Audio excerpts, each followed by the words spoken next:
Hello, everyone, and welcome to the 8th episode of the Save File podcast. Today with me is a bandit from the Wild West, yet I couldn't outrun John Marston, Charbel. Hey, Red Dead Redemption.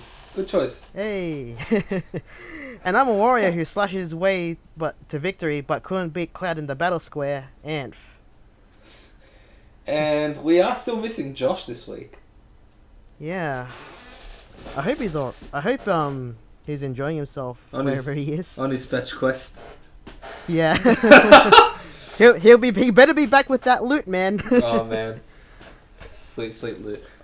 But today we've got a couple things we want to talk about, I believe.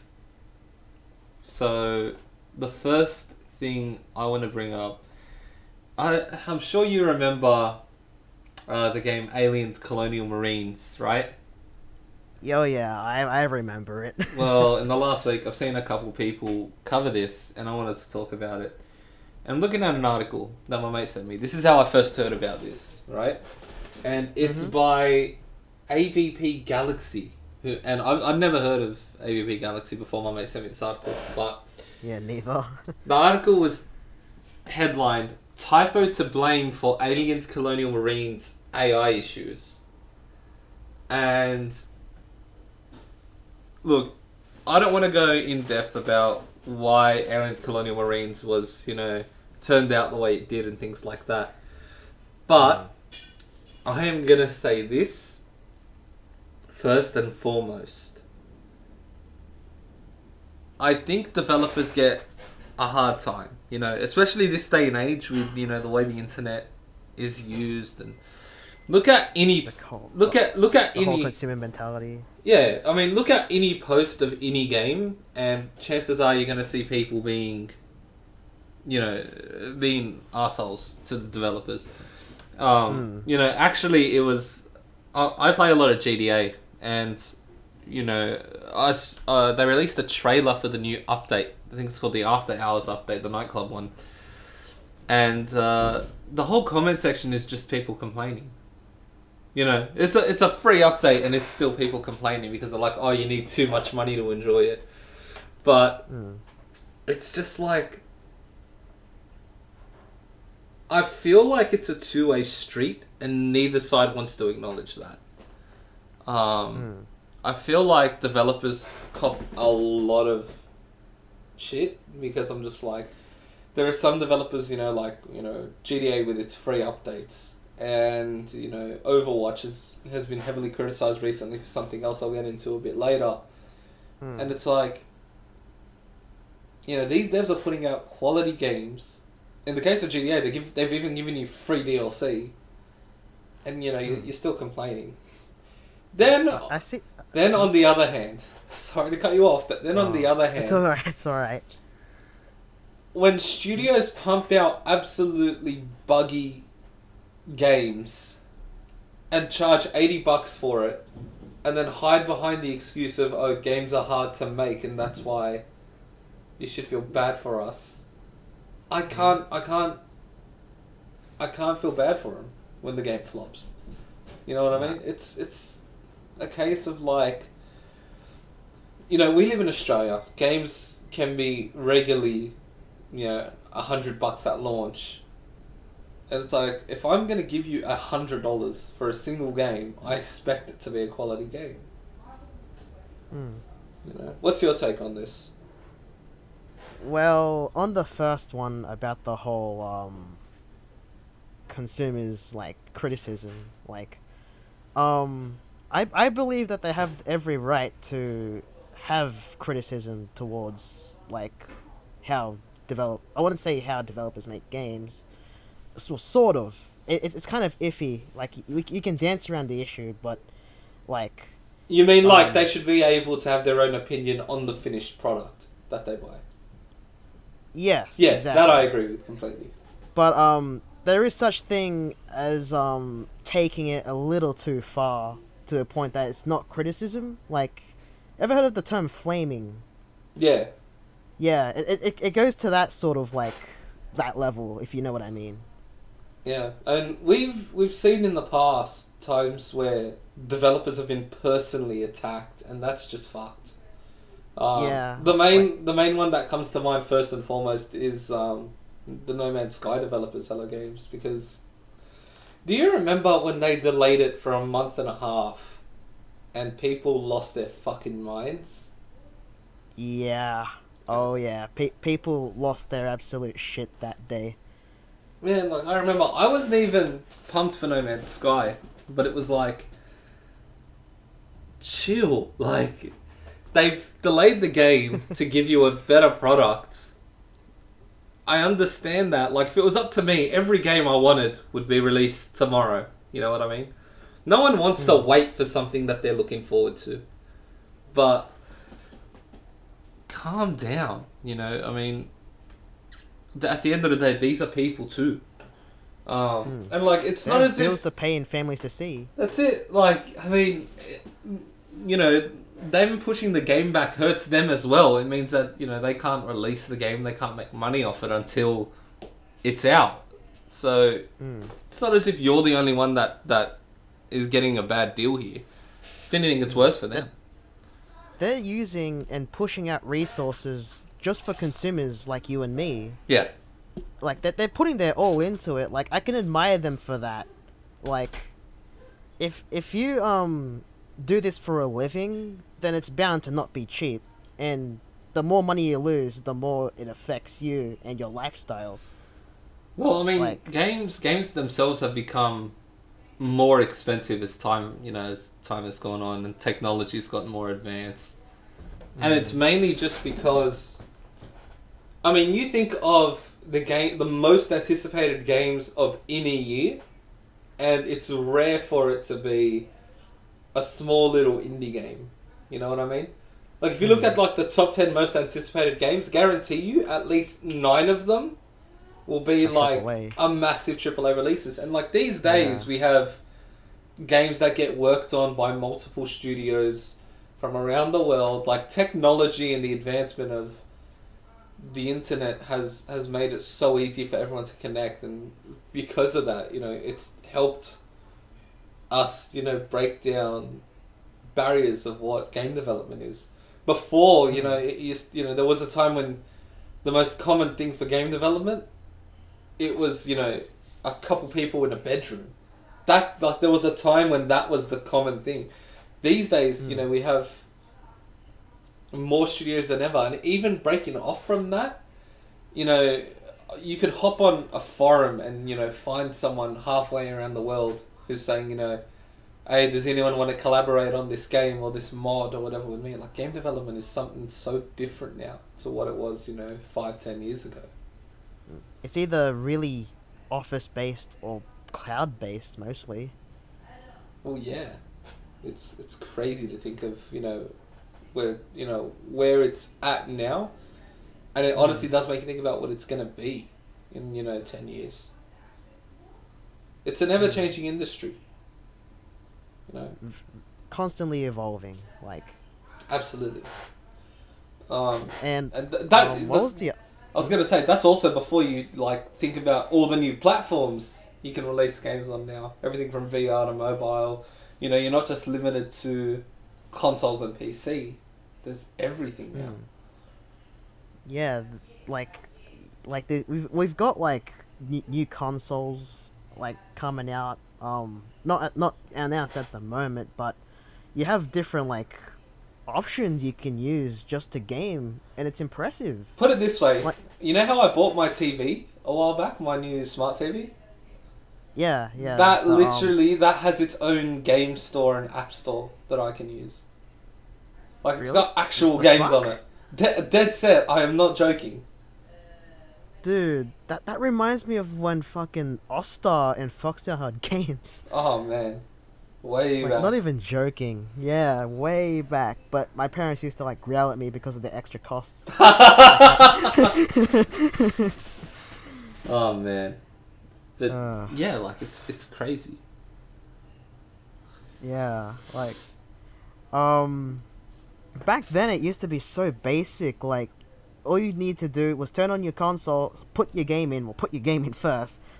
Turn on the console, sit down, and just game. But now you can just put in this I don't know, some freaking alien ass headset, and there you go. There's your VR world. Yeah. I mean, a mate of mine got the Samsung Gear VR when it first came out. Hmm. I think it was because he'd pre-ordered. I think from memory he pre-ordered the smartwatch and like that came with it. Or I think it might have been his phone that he pre-ordered that it came with it. But the point is, he got it, and like the fact that even something like VR is so accessible now, it's crazy. You know what I mean? But Oh. man, like to me, and I'm gonna say this in all honesty, you know what I think holds back the idea of like VR and AR especially is What? the fact that it's not fully accessible yet to everybody. Nah. It's very expensive, and it's also very how should I put it? It's got this certain aspect to it that it makes it seem very overwhelming. Yeah, like I mean, the example I use is, let's say you work full time, right? Monday to Friday, 9 to 5. Mm. You come home on a Friday night, you've had a long week at work, and you just want to relax. Do you want to have to move all the fucking furniture out of the way so you can put on your VR headset, put on your earphones, and God no. I mean, I refuse to do that with the freaking Kinect.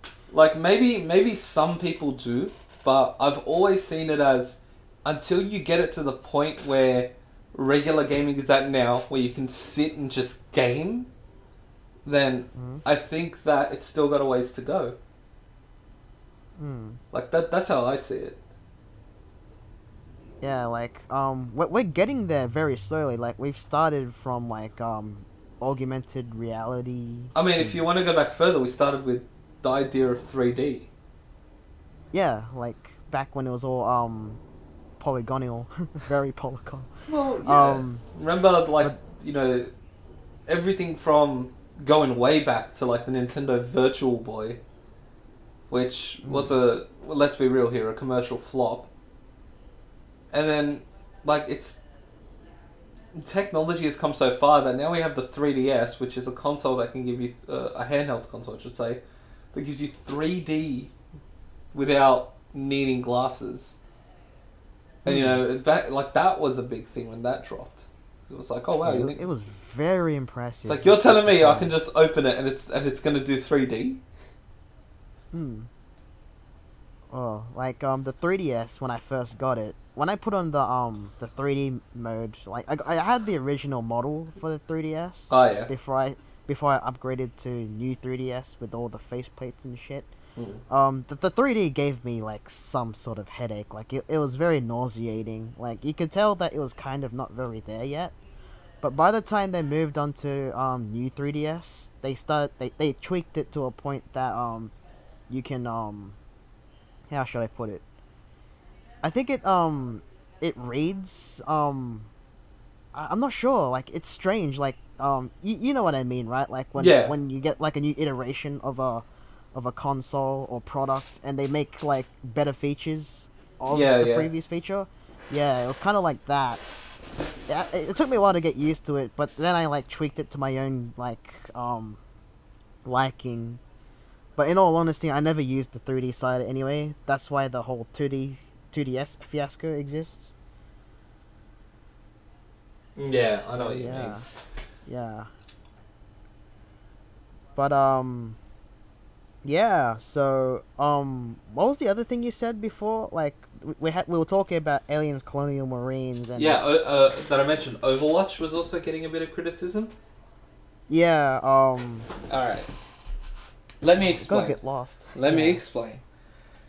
So you know me, and you know how much I love Overwatch. Yeah. Oh yeah. So a while back, Overwatch League began, which is like the best Overwatch players in the world. It's esports. You know how it is. Now Blizzard released skins for each of the teams, So, pick your favourite hero, and they would have a London Spitfire skin, a Dallas Fuel skin, a Houston Outlaws skin, like a skin for everyone. Now, there was so much controversy around that because people were like, well, if you want all the skins, it's going to cost you a ton of money and all that. I didn't really, care about that. I only bought one skin, and it's because they gave you enough for a free skin anyway. But they also sold a Overwatch League pass. And with this pass, it was essentially like you'd see like behind the scenes of Overwatch League and things like that for those who were interested. And recently, here's where it gets to the newfound criticism. A new Lucio skin was shown off, right? And I don't know how much you know about Overwatch, but Lucio's that DJ looking guy, right? That does all skin. He's a DJ. He's a musician, and like the emote looks fucking cool or whatever. And I'm like, you know what? That looks pretty sick. And the page that I followed that posted it said, "Here's a link to figure it like that'll explain how to get it." Clicked on it and it's like, yeah, you need the what's the word? You need a Overwatch League pass to get it. And that pissed people off because people were like, I'm paying $30 for an emote now. Whereas I'm sort of like, look, I've been playing a shit ton of Lucio recently, and that emote looks fucking cool and I wish I could get it, but I don't want to pay $30 for an Overwatch League pass. It's just like, so many people are complaining. I literally saw one Facebook comment thread that went like this, word for word. Someone said, wow, so I'm paying $30 for just an emote. Someone said, no, but you get all the Overwatch League stuff as well. And someone said, but I don't want that, I just want the emote. And it's like, well, if you don't think it's worth the asking price, just don't buy it. And there's our catchphrase again, just don't buy it. I saw that a mile away, dude. I saw it coming. Man, do you know how many, like, quote-unquote gaming controversies could have been solved with those 4 words? Just don't buy it. I'll admit, like, when it comes to that sort of thing, it should have been kind of, a separate sell, in a way, if you know what I mean. I mean, it doesn't have to cater to them, but if it's just one little thing, then just freaking give it to them, shit. Like, I mean, my view on it is, yes, it's a cool looking emote, but it's not something that gives you an advantage in game or anything like that. If it was, it'd be worse. It's not a game changer. That's my point. It's like, I mean, I don't really care if I get that one emote, you know what I mean? So it's like, oh, well, maybe eventually they decide to bring it to the, regular game after Overwatch League is done. Maybe they don't, but it doesn't make me not want to play Overwatch. You know what I mean? It would be a legit problem if they added like new game mechanics and then put it onto that bundle and like people who kind of. If they had said, oh yeah, if you get an Overwatch League pass, then you'll get early access to the new hero. That to me would have been a no because it's like, all right, well, you're gonna give a new hero to everyone. Like, everyone who was willing to pay, then, that's a bit messed up, personally, in my opinion. But it's like, dude, it's just an emote. It's a cosmetic thing. I don't see an issue with it. Like it's not gonna change the game for you to go find, like to play the game, and then you get an emote that makes you freaking dab. Like, it's not gonna change the game. That makes you dab? Is that the first thing you came up with? Yeah. Oh, God. Yeah, it's just when I play with my friends on like fucking Fortnite, they're like, "You look at my new emote, like I can do some like dabs and shit and do the floss," and I'm like, "Yeah," and I got like, I don't pay anything, I just do the basic dance. I just want to get into the match and play the game. Like, I don't give a shit about like your dab. But look, at the end of the day, different people do, have different opinions about things. That's something that you just sort of learn to deal with. Like, you don't want to be the one person who's like, oh yeah, I'm wrong, I'm sorry, I'm right, you're wrong, and You know, Mm. like that's the end of it. This, you know, at the end of the day, man, there's so many different people play the game. I think Overwatch registered 30 million players a while back from memory. From memory it was 30 mil. Mm. But it was It's like still growing strong today. it's a game that's still going strong. It's not a dead game, you know. No, far from it. Despite the fact I've seen a couple of YouTube videos saying Overwatch is dying somehow. But it's crazy, you know. And Mm. I'll never understand like where people get their ideas from. Mm. When something is truly dying, like we can give an example what has died out. Fuck, I've lost it. Damn it. What's your take on this? What do you mean? Like what's an example of multiplayer game that has actually just completely died out? It had a huge following, but it's just Okay, cocked the it. first one that comes to mind personally is Evolve. Mm. I mean, look, here's the thing. This is my problem when it comes to games, yeah? So I do this thing where the first time I play a game, I feel like, oh my god, you know, this is amazing. But it's all, you know how it is the first time you play a game. Yeah. When I first played Evolve, a mate of mine had bought it on his Xbox One, and I was just like, you know what? I don't really care for this. Like, you know, bear in mind, I was playing the monster, so I was like, oh, you know, I'm killing smaller monsters to get bigger. Mhm. Okay, like, I don't know. Cool. Yeah, like, I couldn't get into it. And at the end of the day, I was like, yeah, you know what? Not my game. But it's like, I was not prepared to see how quickly that game just lost everyone on its player base. Mm. Like, I was shocked. Another game, actually, now that you mention it, that comes to mind is The Division. Oh yes, yeah. That was at the back of my mind. The Division. Man, Oh. me and my mates played it for like a couple days, and eventually we were just like, all right, that, you know, don't worry about it. I don't even think I finished it because I was just like, I'm bored of it. Hmm. You know, it had okay gunplay, but I don't like this stupid thing of bullet sponge bosses for no fucking reason, other than being bullet sponges, and that's what it really amounted to. When I was playing it at EB Expo a while back, like they had like a demo for it, and Yeah. you could play with other people that went to the stall.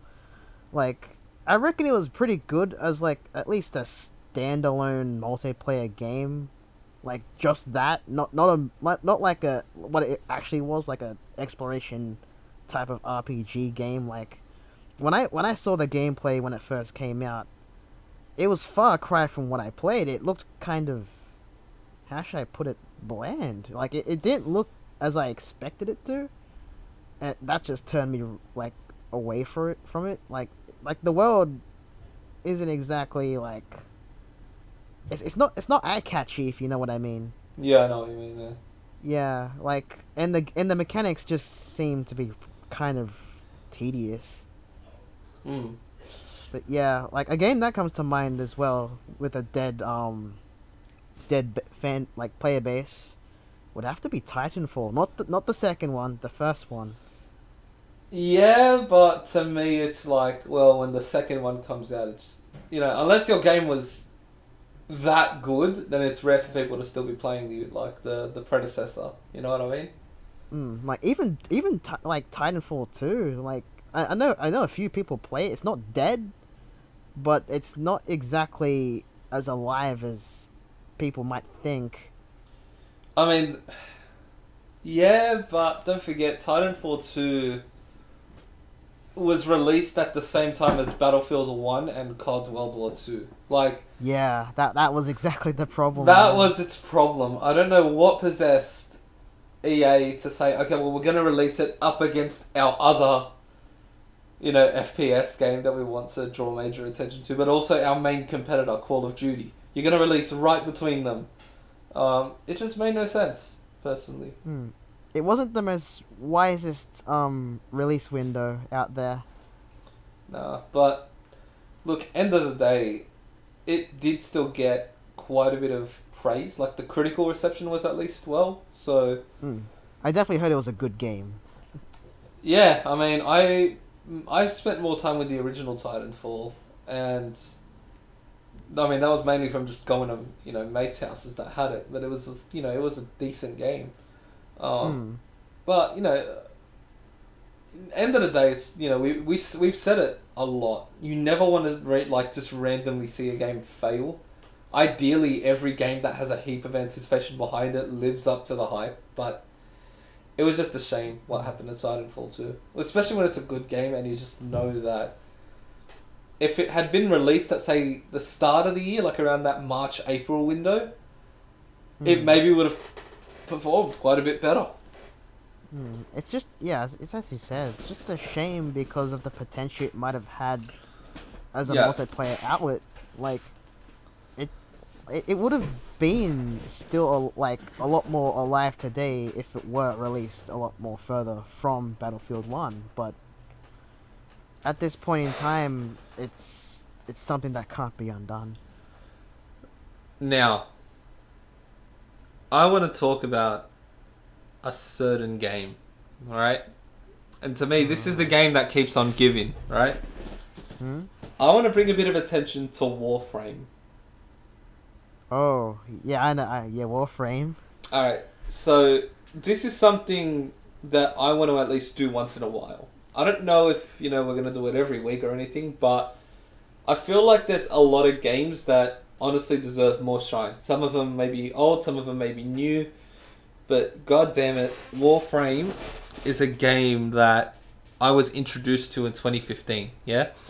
And the funny thing was, a mate of mine in my game design class, my year 1 class, had introduced me to it.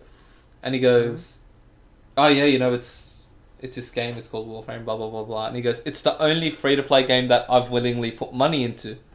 I go, why? And he goes, because you don't feel pressured to do it. Like, he just did it for enjoyment. And I'm like, it's a free-to-play game that isn't complete bullshit? Like, this is me in 2015, and I'm like, oh, wow, I'll check it out. Had a blast with it. I haven't played it in ages, believe it or not, but it's like, now with the announcement of it coming to the Switch, and apparently, like, they're gonna, put a whole bunch of new content into it. Like, I mean, it's just... to jump back in? I've been, like, wrestling with the idea of getting back into it for ages. And I'm just like, part of me wants to, like, just play, all my other games. Like, there are some games that I've got that I either, like, need to finish or I just want to play more and I just don't have the time to do it. But, yeah, man, like, it's such, it's a game that deserves well. Also, it's also responsible for probably the funniest microtransaction story I think I've seen, which is the fact that there was one microtransaction that someone had been using too much and they removed it from the game because it was too predatory. Like, talk about good guy developers. Come on. Like hand claps to them. Like, holy shit. Like normally developers who would add that sort of thing in would intentionally put it in as a predatory type of thing. I think the story behind it was they put it in and they just didn't realize that they'd created something that they, with the effect that it had. And so the moment they realized, they just said, yep, no, this is not going to stay in our game. Like, it also speaks to the fact that they have an idea of what they feel like their game should be.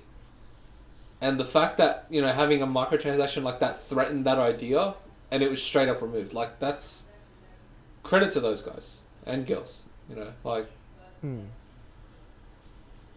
shout out to them for being just great developers and making a damn good product. and there's a reason Warframe has a very strong community. Oh. I've played a bit of Warframe. Like, it's one of the first free-to-play games I've played on my PS4. I found it pretty fun. I never exactly got too into it because I looked at the download data for it, like the update data. It was constantly updating, and the file just got bigger and bigger. Yeah. That's why I just got rid of it. But yeah, I found the gameplay to be very enjoyable because of it felt kind of like how should I put it?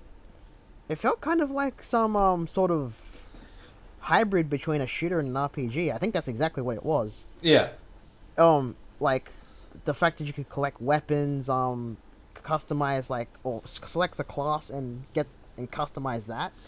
It was engaging. Actually, funny story. I remember when I first started playing, I went with the Excalibur Warframe. And I hadn't assigned primary or secondary weapons from memory. So I went through the whole first mission with like nothing but the katana type weapon. And I like sliced my way through everything and all that. And then it wasn't until I finished that mission, got back on the ship, then I realised I'm like, oh, I had that with me the whole time. Whoops. And I could have used my assault rifle and my my twin pistols. But oh well. Man, like, there are some games that, like, I honestly feel just deserve to have so much credit thrown at them. Yeah, they don't exactly have the same praise as any other game should have. Like, they don't get enough. Hold up. You know what game I felt was underrated? What? Bulletstorm. I had a fucking blast with that game. Did you ever play it? No, but I've seen it installed. Man, like it was such a good game. I saw the E3. I think it was the E3 trailer, like 1 year ago or 2 years ago. Actually, you know what you should do is now since the full clip edition came out last year, which is like the I guess quote unquote remastered edition. You need to download it and you need to play it because it's just such a funny game. It's just one of those games where it was great. And it was, I can't, explain how crazy it is. But it's, it reminds me of kind of like it reminds me of a more colorful Doom. Sort of, but I just love the fact that it had this idea of, we're just gonna make they just threw a bunch of humor and a bunch of like over the top action into a shooter and just ran with it. Like, that shit was fun. You gotta love it.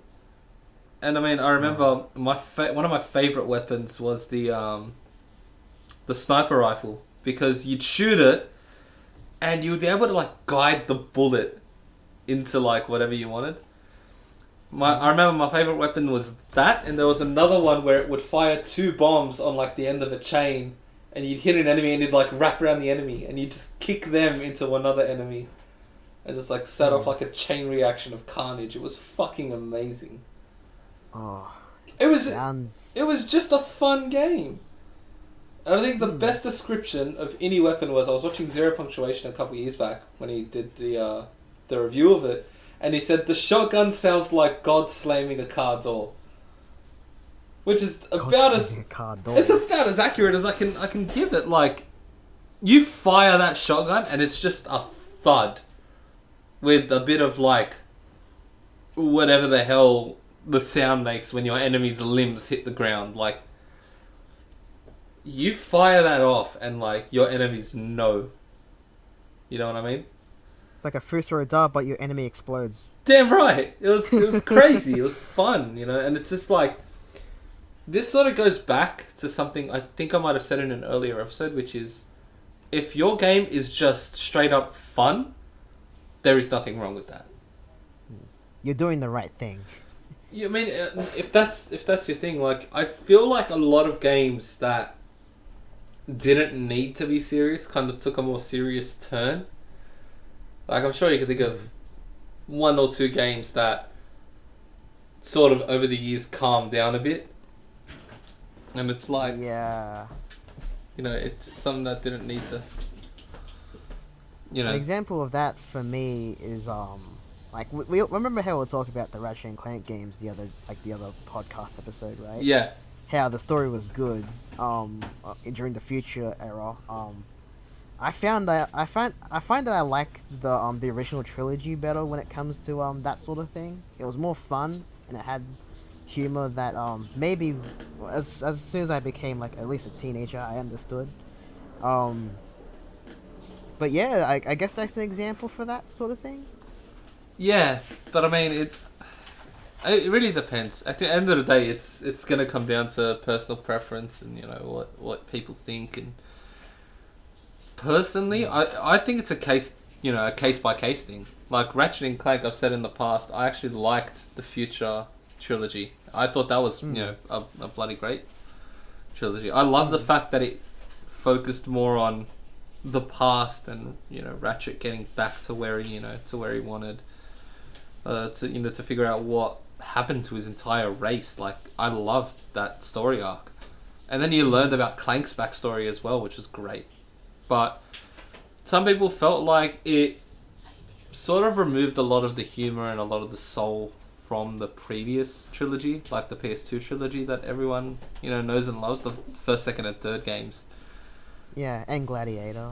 Well, Gladiator was dark, so I don't think that would count. That was so No, funny. I think you can count Gladiator. It did have a lot of dark humor, and it sort of had that same sort of theme of consumerism and things like that going along with it. That's why I think Gladiator was still so loved, even though it was a spin-off. And to my knowledge, actually, I can't remember if Gladiator was or wasn't canon. I don't think it was, but I mean, it was just a fun game. Which again, there's nothing wrong with that. Nah, like I liked how it changed the tone of what Ratchet was. Like it was like I've never finished it because rest in pepperoni my fucking save file. Oh man, don't tell me you overrode it. Yeah, I overrode it. Ah man. As I said, I sat in a corner and cried for a good long fucking 15 minutes. I cried because you overwrote your Ratchet Gladiator save file. Yeah, And you didn't think to start again. No, I was that distraught, dude. I was like, no. I was like, I would start again, but after all the effort I put in, I was like, no, fuck this shit. I'm just gonna put in a different game, and maybe play that game while I shed some tears. You know what game I remember heaps of? I remember Need for Speed Underground 2.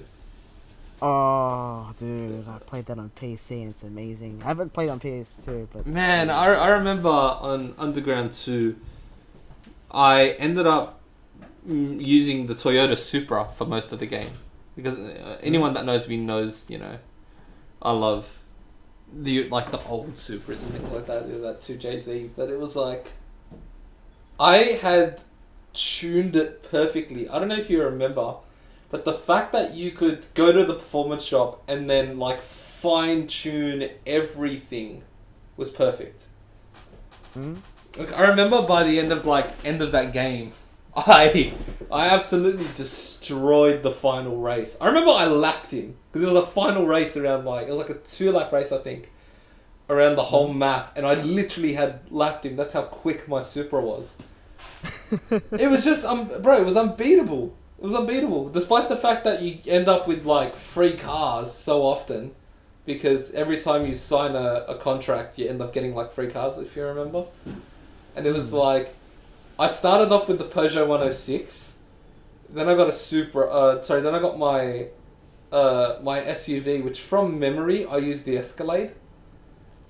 And then I got the Supra, and that's what I kept with. So even when they gave me all these new cars, I had a Mustang. I think I may have had a Skyline GTR, but it was all those cars, and I was like, nah, fuck this, I'm staying with my Supra. And you destroying opponents left and right. 100%. No, I just could not lose races. The only way I would lose a race were drag races. Because drag races always had a way of fucking me over. Oh, when I played Underground 1, and that fucked me over. It was the easiest thing, but holy fuck, that shit just pissed me right off. all of a sudden I'm like having the upper hand, and all of a sudden, yeah, I'm just getting my ass handed to me. Actually, So I'm like, I'm trying to remember which one it was, but did you play Need for Speed Most Wanted? yeah, on my computer. Yeah. There was one of the blacklist races. I can't remember. It was a drag race, but I kept fucking it up. All right, and I couldn't remember, like, because obviously when you restart a race, the traffic pattern stays the same. But I kept hitting one fucking truck because there was a time I would go up and he's blocking the entire thing. And I'm like, you know what? Fuck this. I've got an idea. So I stayed level with the blacklist racer the entire time. And then I fucking ended up... The moment I passed that truck, I just nosed the entire way until the finish line. And that's how I beat him. Like, man, I remember those games were awesome. Even just viewing your rap sheet was cool. Just find out you've racked up like millions and millions and millions in property damage. It was fucking awesome. The game that I have definitely put in Need for Speed wise more hours into was definitely Carbon, which I also had on my computer. Oh, Carbon, man, I remember that. Dude, I used to like I didn't even do the races as much. All I did was actually purposely commit crime and outrun the cops on purpose just to have a freaking thrill. The one thing that I think Carbon did that I can't remember, like I sort of have a love-hate thing with it, is, I don't know if you remember, but they split cars up. There were 3 classes. There was muscle, import, and exotic. Sorry, muscle, tuner, and exotic.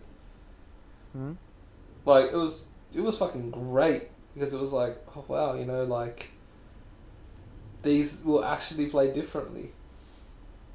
It's like different play styles in like 3 different options. Yeah, man, it was pretty fucking awesome. I enjoyed it. I can't remember what I chose. I think it must have been Wait, what were the categories again? Just need to get them. I went with the exotic ones. There was muscle, there was tuner, and exotic.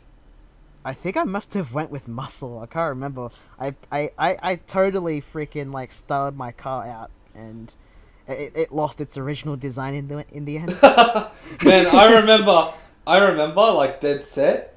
The car I started in was, I think, the Alfa Barrera, I think it was, and it was like, I went with that most of the game, and it wasn't until like later on I was like, fuck this, I'm gonna spend all my money and I'm gonna get a new car. And from memory, I didn't buy a new car. I won a car. I ended up getting the I don't know if you remember Kenji. You remember how they were like the gang leaders?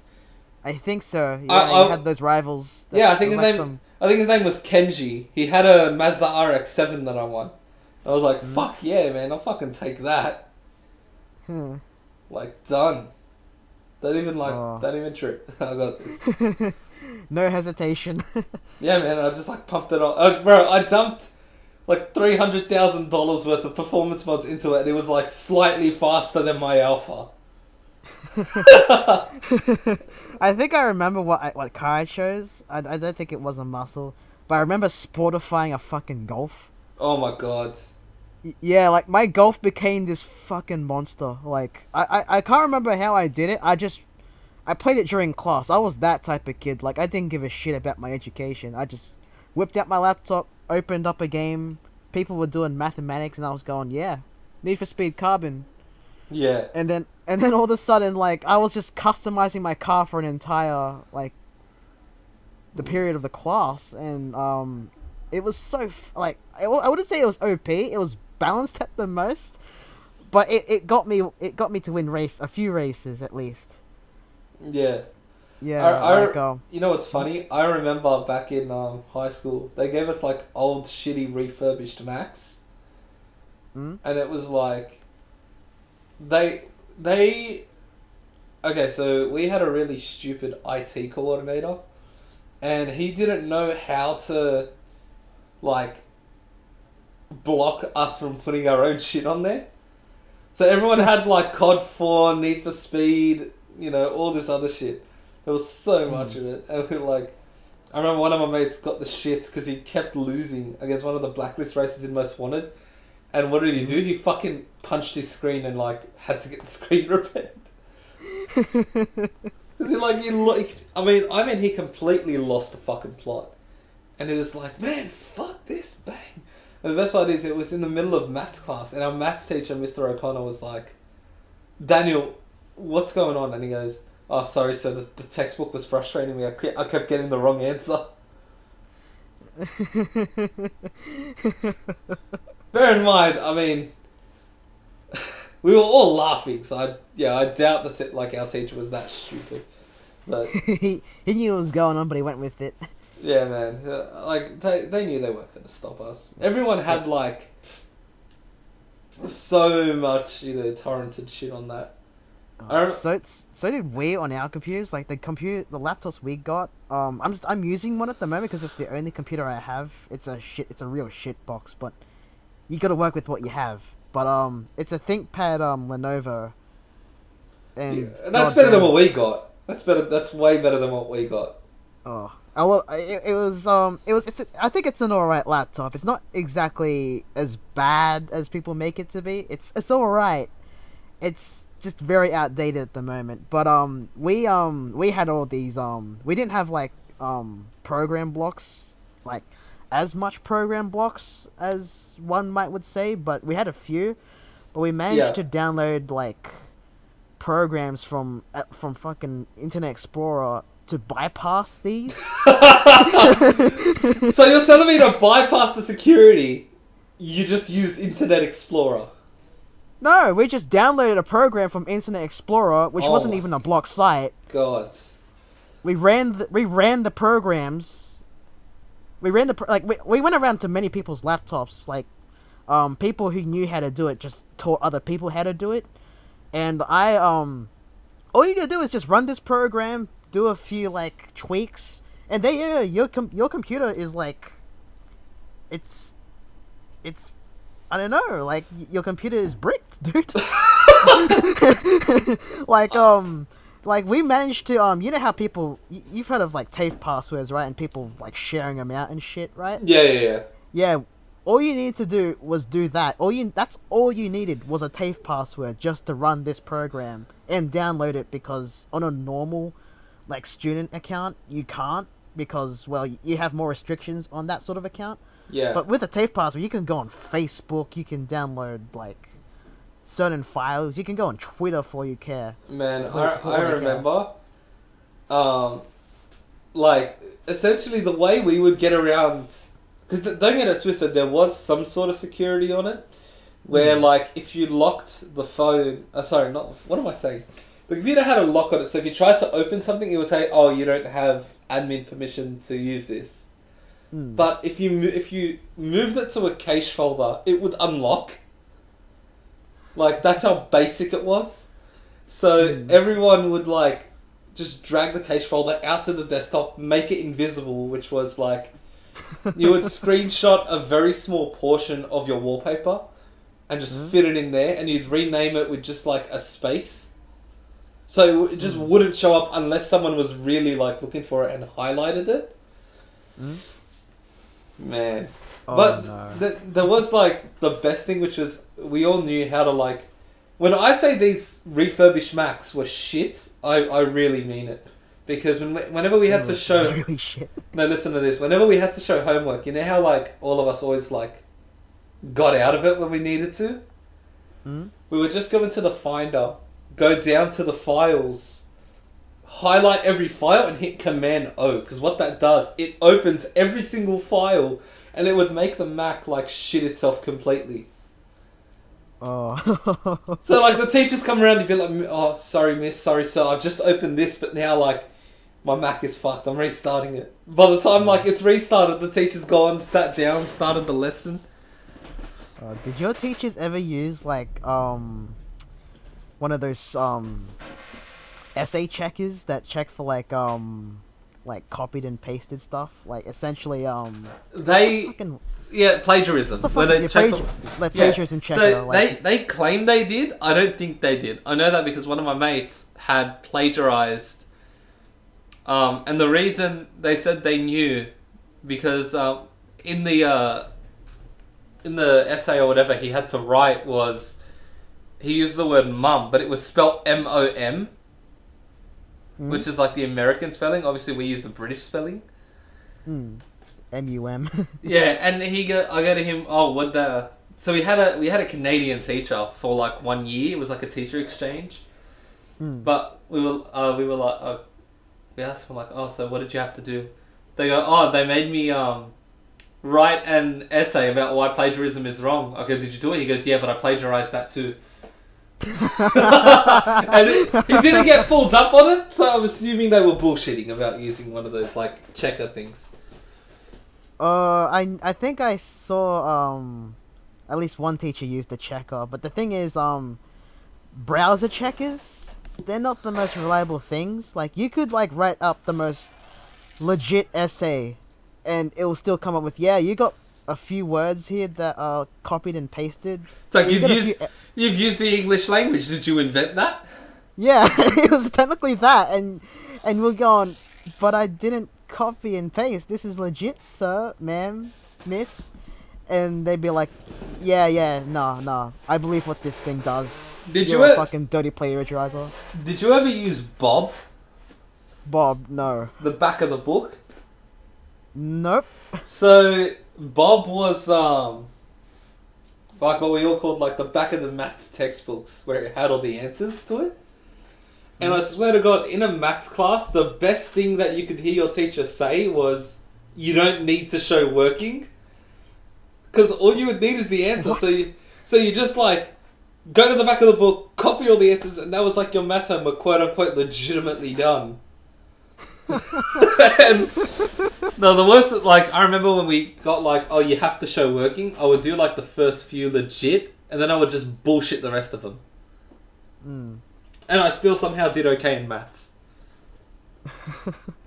Oh well, man. I'm the worst at maths. Like, there's never been a time where I've needed long division in my life, unfortunately. I hope never to encounter advanced maths again, but let's just say I kind of did when I went for a fucking a dealer job, which is of course math oriented, but you know, parents' connections and all that. What sort of dealer, Anf? Nothing shady. You worded it so dodgy. I had to ask to be sure. Casino dealer, they're just as shady if you think about it, man. The entry requirements is that you have to go for a math test. No working out, no using your fingers, purely all head. Yeah. And I was the one that had to like stick my fingers underneath the table just to work out. And dude, like there was literally no working out. I saw all these people who come from like other backgrounds in occupations. Yeah. And they're like, yeah, I'm not good at maths, and they're like not doing the same thing. I'm going, yeah, totally not good at maths. And I'm going, yeah, 5 times 5, that's easy. That's like what, 35. And then all the suddenly it comes up with 5 times 5 is 25. Yeah, I told you I'm suck at maths, dude. I told you I suck at maths. Jesus Christ. Alright, I'll go. No, there was like 325 times like 15 times 0.5, and I'm going, what the fuck, cunt? And I'm like, just looking at this, I'm going, okay, no, I quit. No, dealer life is not for me. Dealer life is not for you. Yeah. Thank God you don't sell drugs. You'd be the shittest drug dealer. Oh man. But look, as of right now, I think it's time we wrap it up soon. Don't you think? Yeah, I gotta do some dinner soon. So, before we wrap it up, Josh will be back next week, at least as far as I know. Yeah, our boy will be back. The boy will be back. He'll be back with that loot, damn it. You know, so what's the bet that when the moment he comes on, he starts yelling about what happened when he went away? Boys, I've been away for 2 weeks and you fucked it up. This is the first time we actually went into some more personal stories. Yeah, it really was, I think, but to be honest, man, like, actually can't wait to have Josh back, just for the sole reason of I want to hear his reaction to all the shit he's missed. He's missed out on a hell of a lot, and it was just 2 weeks. It's like the saying goes, man, you miss a little time, you miss a lot of happening, At least that's how I think it goes. But, anyway, I think you should take us out. Yeah, it's time to wrap us up. And so this has been the 8th episode of the Safe podcast. 9th AF. Is it the 9th? Yeah, I think it is. Oh, fuck. Well,